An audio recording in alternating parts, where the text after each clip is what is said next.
দর্শক শুভ সকাল, আমন্ত্রণ জানাচ্ছি সিলেট 2 সরাসরি সম্প্রচারে। আমি নির্জন্দি তালুকদার, ক্যামেরা আছেন সহকর্মী শহীদুল ইসলাম সবুজ। শুরু হয়েছে টানা 6ষ্ঠ দফায় বিএনপির ডাকা 48 ঘন্টার সর্বাত্মক অবরোধ। যে অবরোধে সিলেট জুড়ে এখন পর্যন্ত খুব বেশি একটা প্রভাব পড়েনি। সকাল থেকেই সব ধরনের যানবাহন অনেকটা স্বাভাবিকভাবে চলাচল করছে এবং খুলতে শুরু করেছে দোকানপাট। তবে নতুন খবর হচ্ছে বিএনপি মহাসচিব মির্জা ফখরুল ইসলাম আলমগীর জামিন হতে পারে। জামিন শুনানি অনুষ্ঠিত হবে। এর আগেও একবার জামিন শুনানির তারিখ ধার্য হয়ে সেটি পিছিয়ে আজকে নেওয়া হয়েছে।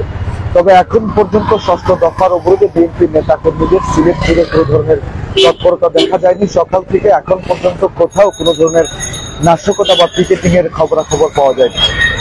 অন্যান্য দিনের সদস্যদের সরব উপস্থিতি আমরা সিলেটের বিভিন্ন গুরুত্বপূর্ণ পয়েন্ট এবং মহাসড়কে দেখেছি, টহল দিতে দেখেছি পুলিশ সদস্যদের পাশাপাশি বিজিবি এবং র্যাব সদস্যদের। এছাড়াও পুলিশের সাজোয়াজার নিয়ে অবস্থান নিতে দেখেছি নগরীর আম্বরখানা পয়েন্ট সহ বিভিন্ন গুরুত্বপূর্ণ পয়েন্টে। তবে সিলেট জুড়ে এখন সর্বশেষ অবস্থা যদি আমি বলতে চাই, এখন পর্যন্ত অবরোধের প্রভাব খুব একটা দেখা যাচ্ছে না।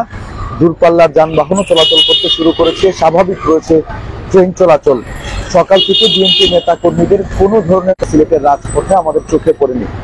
তবে অবরোধের আগের দিন তারা বেশ কিছু কর্মসূচি পালন করলেও, অবরোধের সমর্থনে বিক্ষোভ মিছিল করলেও অবরোধ চলাকালীন তাদেরকে খুব একটা সরব থাকতে দেখা যাচ্ছে না। অনেকেই মনে করছেন বিএনপি মহাসচিব মির্জা ফখরুল ইসলাম আলমগীরের যেহেতু আজকে জামিন শুনানি হওয়ার কথা রয়েছে, সেজন্যই বিএনপি নেতা কর্মীরা মাঠে খুব একটা তৎপর নন, এমনটাই মনে করছেন সংশ্লিষ্ট অনেকেই। তবে সিলেট জুড়ে বেশ একটা ছন্নছাড়া পরিস্থিতি বিরাজ করছে এখন, সেটা আমরা বলতেই পারি। কেননা সিলেটে গতকালকে দুইটি লাশ উদ্ধার হয়েছে। এছাড়াও ককটেল বিস্ফোরণ হয়েছে সদ্য সাবেক মেয়র আরিফুল হক চৌধুরীর বাসায়। আমরা অবস্থান করছি সিলেট নগরীর প্রাণকেন্দ্র জিন্দাবাজার এলাকায় এবং জিন্দাবাজার থেকে বন্দরগামী যে সড়কটি আছে আপনারা দেখতে পাচ্ছেন অন্যান্য দিনের মতো একদম স্বাভাবিকভাবে সব ধরনের যান চলাচল করছে। ব্যক্তিগত যান চলাচলের সংখ্যাটাই বেশি, গণপরিবহনের সংখ্যা যদিও কিছুটা কম রয়েছে। তবে বেলা বাড়ার সাথে সাথে কিন্তু যানবাহনের আনাগোনা বাড়ছে, আস্তে আস্তে খুলতে শুরু করেছে দোকানপাটও।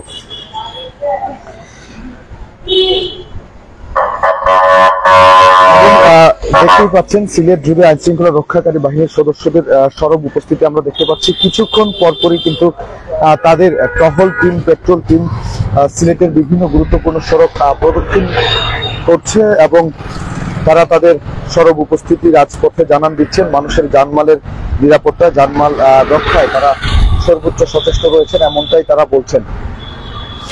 এদিকে প্রধান বিচারপতির বাসভবনে ভাঙচুরের অভিযোগে বিএনপির রমনা থানায় দায়ের করা মামলায় আজকে বিএনপি মহাসচিব মির্জা ফখরুল ইসলাম আলমগীরের জামিন শুনানি হবে। ঢাকা মহানগর দায়রা জজ আসাদুজ্জামানের আদালতে এই শুনানি অনুষ্ঠিত হবে। এর আগে গত 20 নভেম্বর জামিন শুনানির দিন ধার্য হয়েছিল, তবে ওই দিন সময়ের আবেদন করে রাষ্ট্রপক্ষ পরে আদালত শুনানি পিছিয়ে 22 নভেম্বর তারিখ নির্ধারণ করে দেন। মামলায় উল্লেখ করা হয়, গত 28 অক্টোবর বিএনপির মহাসমাবেশ শুরুর আগে প্রধান বিচারপতির বাসভবনের সামনে বিএনপির নেতা কর্মীরা গাছের ডাল ভেঙে ও হাতের লাঠি দিয়ে নাম ফলক গেটে হামলা চালানো হয়। আসামিরা গেটের ভিতরেও ইট পাটকেল ছুটতে থাকে। এই ঘটনায় মির্জা ফখরুল সহ 59 বিএনপি নেতার বিরুদ্ধে রমনা থানায় ওই মামলা করা হয়। যে মামলায় বিএনপি মহাসচিব মির্জা ফখরুল ইসলাম তার নিজস্ব বাসভবন থেকে গ্রেপ্তার হয়েছেন এবং আজকে তার জামিন শুনানি হবে। এই নিয়ে একটা জল্পনা কল্পনা রয়েছে।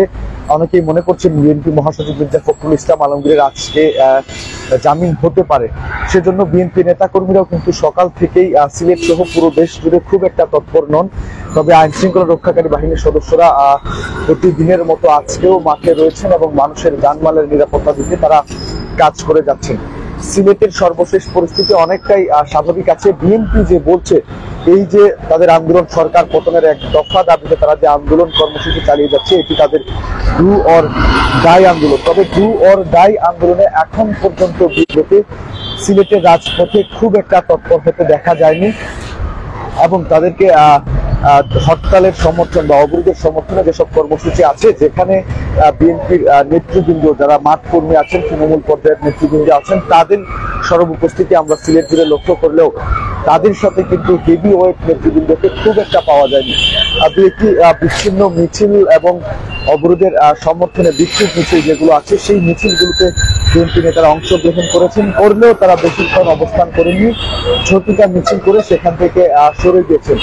এছাড়াও পুলিশি করা নিরাপত্তা বা করা পাহারার জন্য বিএনপি নেতা কর্মীরা একদম শুরু থেকে এখন পর্যন্ত রাজপথে খুব একটা শক্ত অবস্থানে যেতে পারছে না। তারা যেখানেই সংঘবদ্ধ হচ্ছেন, সংগঠিত হয়ে পিকেটিং করার চেষ্টা করছেন, সেখানেই আইন শৃঙ্খলা রক্ষাকারী বাহিনীর সদস্যরা বাধা দিচ্ছেন এবং তাদেরকে ছত্রভঙ্গ করে দিচ্ছেন। আমি যদি একদম শুরু থেকে বলি, অর্থাৎ 28 অক্টোবর বিএনপি ঢাকায় যে কেন্দ্রীয় কার্যালয়ের সামনে মহাসমাবেশ পুরোপুরিভাবে সফল করতে না পেরে বিএনপি প্রথমে দিনের হরতালের ডাক দেয় এবং পরবর্তীতে বেশ কয়েক দফায় টানা অবরোধ কর্মসূচির ডাক দিয়েছিল।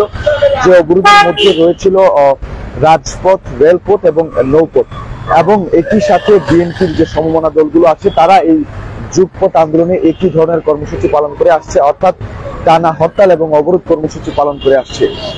যেই বেশ কয়েক দফার অবরোধে প্রথম দিকে আমরা যেমনটা দেখেছিলাম, মানুষজনদের মধ্যে একটা ভয় ছিল, ভীতি ছিল, একটা শঙ্কা ছিল, মানুষজন রাস্তায় কম বের হতেন। তবে যত সময় গড়াচ্ছে মানুষ তাদের জীবিকার তাগিদে রাস্তায় বের হয়ে আসছেন। অবরোধ বা হরতাল মানার প্রবণতা কিন্তু একেবারেই কমে এসেছে।